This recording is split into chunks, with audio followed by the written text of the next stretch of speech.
Hello friends, இந்த வீடியோவில் என்ன பார்க்க போகிறோன்னா, கோவம் கோவம் படக்கூடாது. கோவம் நம்ம எப்போ பாரு சில பேர் எந்த நேரமும் எரிஞ்சு வந்துட்டு சிடு சிடு சிடுன்னு இருப்பாங்க. அவங்க பேரே சிடுமூஞ்சியா அப்படின்னு நினைப்பாங்க. ஆஃபீஸ்லேயும் சரி எரிஞ்சு விழுவாங்க. ஐயோ மேனேஜர் வரா எல்லாம் பயந்து ஓடுவாங்க. நம்ம வீட்லேயும் சரி எந்த நேரமும் கையில் கிடச்ச பொருளெல்லாம் தூக்கி வீசிக்கிட்டு, பொண்டாட்டியை ஏசிட்டு, குழந்தையில ஏசிக்கிட்டு, எல்லாத்தையும் சிடு சிடுன்னு கையில் கிடச்ச பொருளை வீசுறது, கோவப்படுறது, வைக்கிறது, டென்ஷன் ஆகுது. இப்படி நிறைய பேர் கோவப்படுறாங்க. முதல்ல இந்த மாதிரி ஆண்களாக இருந்தாலும் சரி, இல்லை பெண்களாக இருந்தாலும் சரி, ஃபஸ்ட்டு கோவப்படலாமா கேட்டால் கண்டிப்பாக கோவப்படக்கூடாது. ஏன்னா பார்த்திங்கன்னா அதுக்கு பார்த்தீங்கன்னா முதல்ல உடம்புல உள்ள அத்தனை உறுப்புகளும் நீங்கள் 24 கோவப்பட்டீங்கன்னா ஒவ்வொரு நோயாக உங்களை கூப்பிடாத அலையாக விருந்தாலே சொல்லுவாங்களே, அந்த மாதிரி உங்கள் உடல் உறுப்பெல்லாம் ஒவ்வொன்றா அப்புறம் பாதிக்க ஆரம்பிச்சிடும். உங்கள் கோவப்பட்டிங்கன்னா நரம்புகள்லாம் தளர்ச்சி ஆயிரும். அப்புறம் எல்லா நோய் நொடியும் உங்களை தேடி வந்துடும். அதுக்காக தான் சொல்கிறாங்க, வாய் விட்டு சிறிய நோய் விட்டு போகும்னு சொல்கிறாங்க. சிரிக்க சிரிக்க சிரிக்க சிரிச்சதுன்னா உங்களுக்கு ஆரோக்கியம் அதே அலையாக இருந்தாலே ஆரோக்கியம் வரும். ஆரோக்கியம் வந்துச்சுன்னா நமக்கு நோய் நொடியே இருக்காது. நம்ம டெய்லியே வாய் விட்டு சிரித்தா சந்தோஷமாக இருப்போம். நீங்கள் அதுக்காக நான் சிரிச்சுக்கிட்டே இருக்கணுமா அப்படின்னு கேட்கலாம்.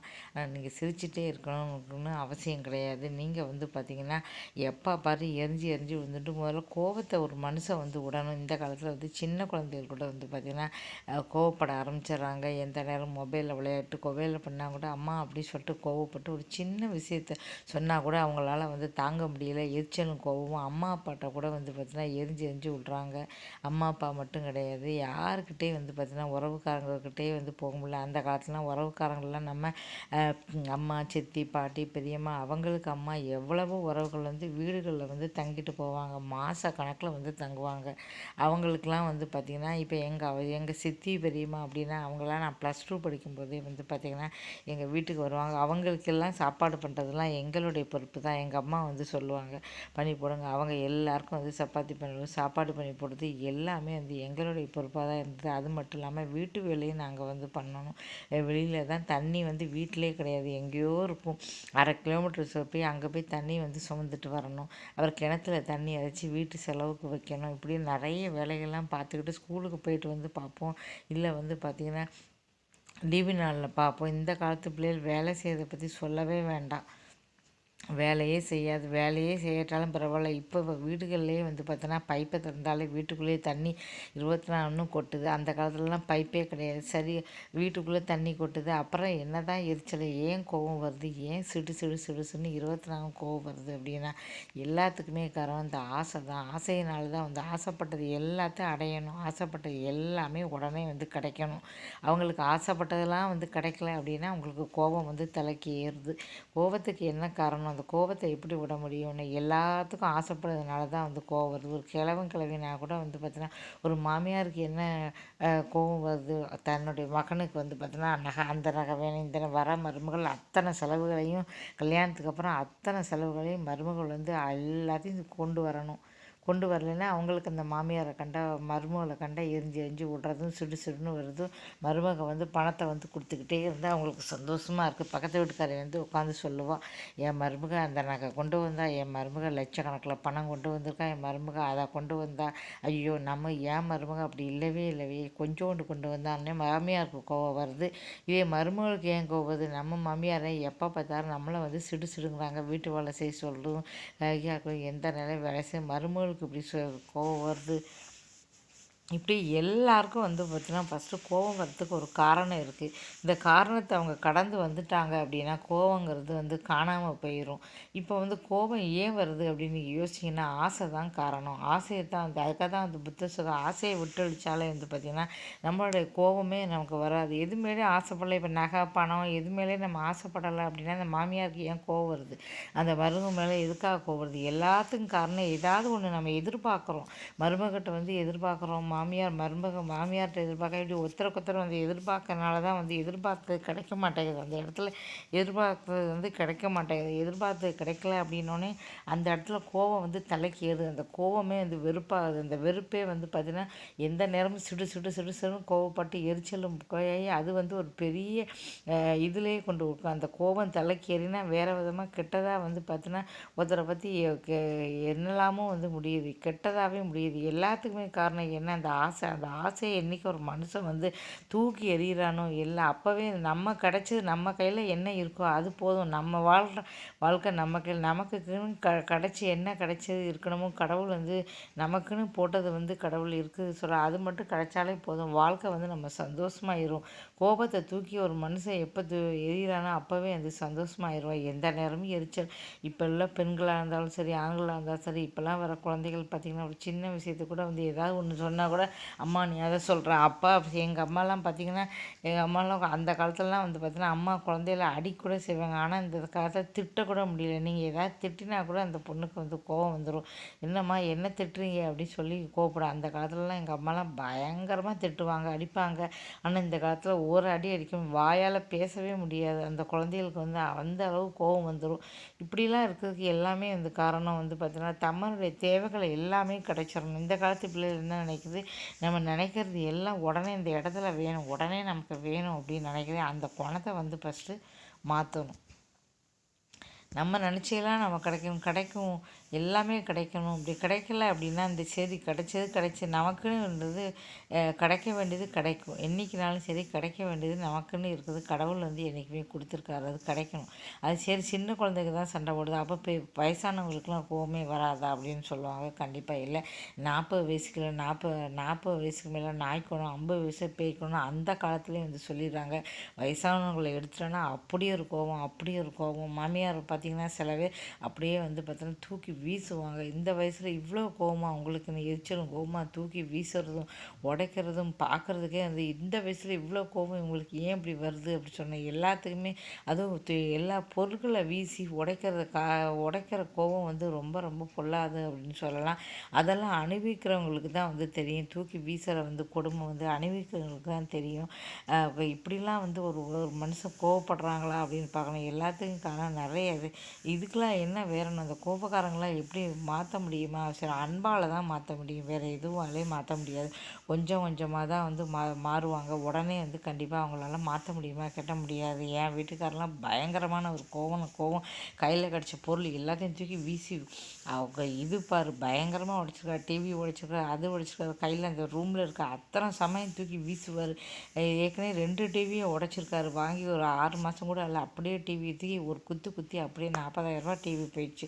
அதுக்கப்புறம் சின்ன டிவி உடைச்சிருக்காரு, நிறைய டிவி உடைச்சிருக்காரு. இன்னும் வந்து பார்த்திங்கன்னா இப்படி உடைக்கிறவங்கெல்லாம் வந்து வச்சு கையில் கிடச்செல்லாம் தூக்கி வீசி கோவம் அப்படி ஒரு கோவம் வரும். ஆனால் அதெல்லாம் எப்படி வந்து போயிருக்கு, கொஞ்சம் கொஞ்சமாக எப்படி போயிருக்கு, அதெல்லாம் அன்பால் தான் வந்து போயிருக்கு. அதுக்காக கொஞ்சம் கொஞ்சமாக யாருமே வந்து பொறுத்த மாட்டாங்க. கொஞ்சம் கொஞ்சமாக வந்து தான் அதெல்லாம் சொல்லி இந்த மாதிரி சொல்லி குறைச்சி தான் வந்து இன்றைக்கி வந்து பார்த்திங்கன்னா எப்போவோ ஒரு தடவை வந்து கோவம் வருது. எப்போவும் கோவப்படாமல் கோவம் வந்துச்சுன்னா கண்ணு பண்ணு தெரியாது. தாறுமாறாக வந்து பயங்கரமாக இப்போவும் வந்து கோபம் திடீர்னு வரும். கோபம் தாறுமாறாக வரும். பயங்கரமாக திட்டுவார், ஏசி கிழிப்பார், எல்லோரும் ஏசி கிழிப்பார், தாறுமாறாக திட்டுவார். அப்படியே எல்லோரும் பயப்படுவாங்க. சரி இது இருந்தது கொஞ்சம் கொஞ்சமாக தான் வந்து மாறும். கோபத்தை மாற்றுறதுக்கு ஒரே ஒரு விஷயம் வந்து அன்பால் தான். எப்படி இருந்த மனுஷன் இப்படி ஆயிட்டாரு அப்படின்னு சொல்லி ஆச்சரியப்படுவாங்க. அப்படி இருந்த வீட்டுக்காரெலாம் அந்த அளவு தான் இருப்பார். இங்கே சொல்லி ஏசி கூட இருந்து எல்லாம் பண்ணி அப்படி சொல்லி நம்ம இருந்தால் யாராலும் தாங்க மாட்டாங்க, ஓடியே போயிருப்பாங்க. இந்த அளவு வந்து இருந்தால் யாரும் இருக்க மாட்டாங்க, ஓடியே போயிடுவாங்க. ஐயோ கோபக்காரனா அப்படி, ஐயோ அந்த கோபக்காரன் வரான், சிடுமூஞ்சி வரான் அப்படின்னு சொல்லிட்டு எல்லாருமே ஓடிடுவாங்க. அக்கம் பக்கம் யாருமே சீச்சின்னு சொல்லுவாங்க. இவ்வளோ மோசமானவங்களா, இந்த மாதிரி நான் பார்த்ததே கிடையாது அப்படின்னு சொல்லுவாங்க. எதுக்கு எடுத்தாலுமே அப்படி கோவம் வரும், எதுக்கு எடுத்தாலும் ஒரு எரிச்சல் கோவம் வரும், வீசிட்டு வரும். கத்தினா பயங்கரமாக கத்திக்கிட்டு ஓடிக்கிட்டு அப்படின்னு சொல்லுவாங்க. இதெல்லாம் நல்லது கிடையாது. நம்ம நினச்செல்லாம் நடக்கணும் அப்படின்னா அப்படி தான் கோவம் வரும். முதல்ல வந்து ஆசையை வந்து கட்டுப்படுத்தணும். ஒரு மனுஷனுக்கு வந்து ஆசையை வந்து கட்டுப்படுத்துங்க. ஆசையை கட்டுப்படுத்திங்க அப்படின்னா கண்டிப்பாக அங்கே வந்து கோவத்துக்கு கொஞ்சம் கொஞ்சமாக அந்த கோபத்தை கண்ட்ரோல் பண்ணால் முதல்ல வந்து எல்லாருமே அது தியானம் தான் பண்ணுவாங்க. டெய்லி 10 நிமிஷம் 15 நிமிஷம் கண்ணை மூடிக்கிட்டு அமைதியாக வந்து பார்த்தீங்கன்னா உட்காந்துக்கிட்டு தியானம் பண்ணுங்கள். தியானம் பண்ண அந்த கோபங்கள்லாம் வந்து குறையும். நீங்கள் வந்து அமைதியான முறையில் கண்ணை மூடிட்டு 15 நிமிஷமோ அரை மணி நேரமோ உங்களுக்கு எவ்வளோ டைம் கிடைக்கும் அந்தளவுக்கு நீங்கள் உட்காந்து பாருங்கள். ஓம்னு சொல்லிக்கிட்டே வந்து உட்காருங்க. நீங்கள் சொல்ல அந்த உங்களுடைய மனசு வந்து அமைதியாகும். கோபம்லாம் வந்து கண்ட்ரோல். நான் கோவப்பட மாட்டேன், நான் எதுக்காக கோவப்பட போகிறேன், மாட்டேன், கோவப்பட மாட்டேன் அப்படின்னு நீங்களே வந்து சொல்லிக்கோங்க. நான் கோவப்படவே மாட்டேன்னு சொல்லிட்டு டெய்லி வந்து ஓம் சொல்கிறதுல அவ்வளோ இருக்குது. நீங்கள் டெய்லி சொல்லி கண்ணை மூடிட்டு 1/2 மணி நேரம் நீங்கள் இருக்கும்போது இருந்தீங்க அப்படின்னாலே வந்து பார்த்தீங்கன்னா உங்கள் கோபம்லாம் வந்து கொஞ்சம் கொஞ்சமாக கண்ட்ரோல் ஆயிரும். அதுக்கப்புறம் இவர் அப்படின்னு சொல்லி நீங்கள் கோவப்படுத்தினா கூட கோவப்பட மாட்டார். அதனால் நம்ம எத்தனை நாள் இருக்க போகிறோம்னு சொல்லி நமக்கே தெரியாது. நம்ம இந்த கடவுள் வந்து என்னைக்கு வந்து பார்த்தீங்கன்னா நம்ம வந்து இந்த பாதையில் எத்தனை நாள் பயணிக்க போகிறோம் நமக்கே தெரியாது. நீங்களே பார்த்துருப்பீங்க. இப்போ ஆடுறவங்க அப்படியே கீழே விழுந்து போயிடுறாங்க, அப்படி நடந்து போகிறவங்க கீழே விழுந்து போயிடுறாங்க, பேசிக்கிட்டு இருக்கிறது கீழே விழுந்து போயிடுறாங்க, டிவி பார்க்குறவங்க கீழே விழுந்து போயிடுறாங்க. இப்படி நம்ம எப்போ போகிறோம் அப்படின்னா இவ ஒரு மனுஷனா, இங்கே ஒரு மனுஷன் இருந்தால் பாரு நல்ல வேலை போய் சேர்ந்தான் அப்படின்னு 4 பேர் சொல்லும்படி நீங்கள் நடந்துக்கங்க. ஐயோ இவன் போயிட்டானேன்னு காலத்துக்கும் பேசணும். ஐயோ இந்த மாதிரி ஒரு தங்கமான மனுஷன் இருப்பானா, அவன் வந்து இந்த உலகு நல்ல மனுஷன் போயிட்டாரேன்னு சொன்னிச்சா, அப்போ நல்ல வேலை போய் தொலைஞ்சா. எப்போ பார்த்தாலும் வீட்டில் சண்டை போட்டு கத்திக்கிட்டு எல்லாத்தையும் தூக்கி வீசிக்கிட்டு அடிச்சுக்கிட்டு சீ இந்த மாதிரி நினச்சிச்சு. கடவுள் நல்ல வேலை கொண்டு போனார் எப்பா கடவுளே அப்படின்னு 4 பேர் சொல்லும்படி வைக்காதீங்க. நம்ம இருக்கிறதனையும் 4 பேர்கிட்ட எல்லாருக்கிட்டையும் அன்பாக இருப்போம். வீட்டில் உள்ளவங்களே போய் தெரிஞ்சானேன்னு சொல்கிற மாதிரி வச்சுக்காதீங்க. அது நல்லது கிடையாது. வீட்டில் உள்ளவங்களே வந்து பார்த்தீங்கன்னா ஐயோ இவரா அப்படி சொல்லி போகுது. வீட்டில் உள்ளவங்க உறவுக்காரங்க ஃப்ரெண்டு எல்லாருமே வந்து வெறுக்கிற முடியும் நடந்துக்காதீங்க. எல்லாருக்கிட்டையும் அன்பாக நடந்துக்கங்க. அன்பால் வெல்ல முடியாது இந்த உலகத்தில் எதுவுமே கிடையாது. மிருகங்களே வந்து பார்த்தீங்கன்னா அன்பு கட்டப்படுது. பெரிய பெரிய யானை, புலி, சிங்கம் அதுக்கிட்டலாம் எதுக்கு நம்ம வந்து பயப்படுறோம்? புலி, சிங்கம்லாம் அதெல்லாம் மிருகங்கள். நம்ம மனுஷங்களுக்கு வந்து என்ன வேணும்னா அன்பு தான். மனுஷங்கள் வந்து என்றைக்கும் அன்பாக தான் இருப்பாங்க. மிருகங்கள் அப்படின்னா அதுதான் எந்த நேரமும் கோபம் எரிச்சலும் படும். அதுக்கு பேர் மிருகம்னு வச்சுருக்கு. மனுஷன்னு பேர் வச்சுட்டு மிருகம் மாதிரி நடந்துக்கிட்டா இவெல்லாம் ஒரு மனுஷனா மிருகம் அப்படின்னு சொல்லிட்டு போவாங்க. ஆனால் சில மிருகங்கள் கூட வந்து அவ்வளோ அன்பாக நடக்குது. அதுக்கு பேர் மனுஷன் மாதிரி நடந்துக்குது. இவெல்லாம் மனுஷனா அப்படின்னு சொல்லுவாங்க. மாற வந்து காலம் வந்து மாறிக்கிட்டு இருக்கு. நீங்களும் வந்து காலத்துக்கு தக்கன மாறிக்கங்க. இருக்கிற எல்லாருக்கிட்டையும் அன்பாக இருங்க, பண்பாக இருங்க, பாசமாக இருங்க. அப்போ தான் அந்த உலகம் இருக்கிற ஒருத்தர் இருந்தான் பாரு அப்படின்னு சொல்லுவோம். அவன் வரும் கோடி கோடியாக கார் வச்சுருந்தான், பணக்காரனா அப்படி இருந்தான்னு உலகம் வந்து சொல்ல போகிறதில்ல.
இன்னும் ஆறுதலுக்கு வந்து 4 பேர் இல்லை, நான் தனியாக இருக்கேன், அதனால தான் வந்து பார்த்தீங்கன்னா நமக்குன்னு 4 பேர் வேணும். தனியாக இந்த நேரமும் இருக்கேன். அப்படியே தனியாக இருந்துச்சுன்னா டிவி பாருங்கள், உங்கள் ஃபோன் பாருங்கள், புக்கு பாருங்கள், வாக்கிங் போங்க, 4 இடம் உங்கள் பிடிச்ச இடத்துக்கு போங்க, வெளியில் போங்க, சந்தோஷமாக இருங்க, போயிட்டு வாங்க.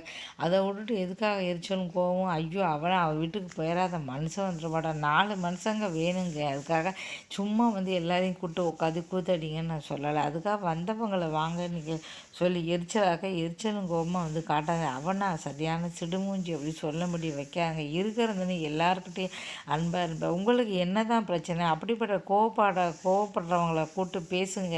பேசினாலே வந்து சரி. உனக்கு என்ன பிரச்சனை? நீ ஏன் கோவப்படுற? ஏன் எந்த நேரம் எரிச்சல் கோவப்படுற? உனக்கு என்ன இல்லை? உனக்கு எல்லாமே கிடைக்குதா? எல்லாம் கிடைக்குது. அப்புறம் உனக்கு என்ன பிரச்சனை? ஏன் கோவப்படுற? எதனால் அந்த கோவம் வருது? அதெல்லாம் வந்து ஆராய்ச்சி பண்ணி மெதுவாக வந்து பார்த்தீங்கன்னா நீங்கள் இப்படி நீங்கள் சொல்கிற அன்பால் ஆறுதலால் சொல்கிற வார்த்தைகளையா கொஞ்சம் கொஞ்சமாக வந்து பார்த்தீங்கன்னா அது பெண்ணாக இருந்தாலும் சரி, ஆனால் பெண்ணாக இருந்தால் வந்து பார்த்தீங்கன்னா நாளைக்கு வந்து உங்களுக்கு திருமணம் ஆயிரும். அப்போ நீங்கள் வந்து திருமணம் ஆகி கணவர் வீட்டில் போய் வந்து பார்த்தீங்கன்னா இந்த மாதிரி நிறைய பெண்கள் கூட இப்படி இருக்காங்க. எப்போ பாரு கோவப்படுறது, பொருளை போய் வீசினா பார்த்துக்கிட்டு இருக்க மாட்டாங்க. அங்கே வந்து திட்டுவாங்க. அப்போ உங்கள் வாழ்க்கையே வந்து வம்பா போயிடும். யோசிச்சு பாருங்கள். இதே ஆணாக இருந்தால் என்ன ஆகும் அப்படின்னா, அவள் வந்து பார்த்தீங்கன்னா பொண்டாட்டி வர்ற பொண்டாட்டியை பட்டு பேசி எல்லா பொண்டாட்டியும் என்ன மாதிரி வந்து எல்லாத்தையும் பொறுத்து போய்கிட்டு இருக்க மாட்டா. எல்லாம் வர பொண்டாட்டி என்ன எல்லாத்தையும் தூக்கி வீசிக்கிட்டு இப்படி இருக்கான், சே இவங்க கூடலாம் மனுஷன் வாழ்வானான்னு சொல்லிட்டு இப்போ சாதாரண சின்ன சின்ன விஷயத்துக்கே வந்து போயிடுறாங்க. சமீபத்தில் கூட பார்த்துருப்பீங்க, கல்யாணத்துக்கு கிஃப்ட் வாங்கி கொடுத்தான், 10,000 ரூபாய்க்கு ட்ரெஸ் வாங்கி கொடுத்தான்ட்டு சொல்லி கல்யாணத்தை வேண்டான்னு நிறுத்தினாங்க.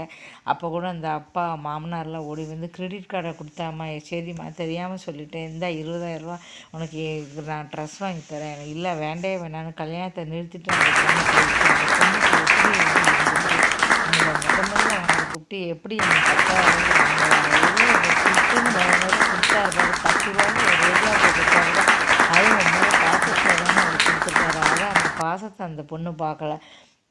அந்த பொண்ணு பணத்தை தான் வந்து பார்த்துச்சு. என்ன இவன் 10,000 ரூபாய்க்கு வாங்கி கொடுத்துருக்கான், எனக்கு வாங்கி கொடுக்கல. சரி இதுக்கப்புறம் அந்த பொண்ணு சந்தோஷமாக அவனை கல்யாணம் பண்ணி சந்தோஷமாக வாழ்ந்துட்டு இருந்தா. அதுக்கப்புறம் வந்து 10,000 20,000 என்ன, அதுக்கப்புறம் எவ்வளோ 50,000 கூட நீங்கள் ட்ரெஸ் வாங்கிக்கலாம். அதுக்குள்ளே என்ன அவசரம், தான் சொன்னது நடக்கணும், தான் தான் வந்து வேணும் அப்படி சொல்லி இப்படிலாம் வந்து பார்த்தீங்கன்னா சின்ன சின்ன விஷயங்களுக்கெல்லாம் திருமணம் இதெல்லாம் பார்க்கும்போது நமக்கே வந்து கஷ்டமாக இருக்குது. உலகம் எங்கேயோ போகுது, எப்படியோ போகுது, அது எங்கே போகுதுன்னே வந்து சொல்ல முடியாது. அதனால தான் வந்து பார்த்தா இருக்கிற வரையும் சந்தோஷமாக எல்லோரும் கூட இருங்க.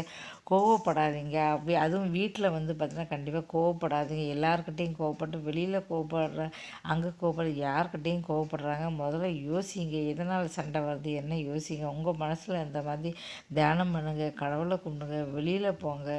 அப்போ உங்களுக்கு என்ன கோவம் வருதா ரிலாக்ஸாக கூட்டிகிட்டு போனாலே உங்கள் மனசு வந்து கொஞ்சம் கொஞ்சமாக வந்து நல்லா ஆயிரும். இருக்கிற தனி வந்து சந்தோஷமாக இருக்கணும், அதுதான் வாழ்க்கை.